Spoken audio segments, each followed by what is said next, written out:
কি মনে হচ্ছে আসলে ইন্ডাস্ট্রিতে কোন প্রতিষ্ঠান আসলে কতটা ইন্ডাস্ট্রিকে প্রতিফলন দিতে পারবে?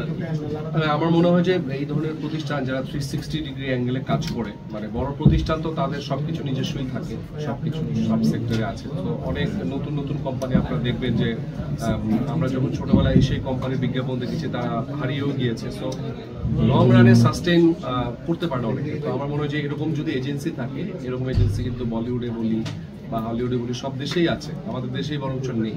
মানে এরকম 360 ডিগ্রি ওরকম এজেন্সি আছে যেগুলো শুধু বিজ্ঞাপন বানিয়ে দেয়, কিন্তু পুরা ডেভেলপমেন্ট প্রসেস গবেষণা সেরকম নাই। তো আমি যতটুকু শুনেছি যে ওনারা ওরকম টাইপের কিছু করবে।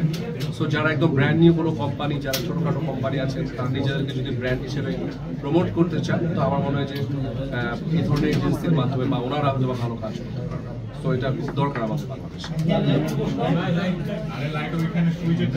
সো হ্যাসেল ফ্রি যদি কেউ কিছু করতে চায়, so this is the best way. হ্যাঁ,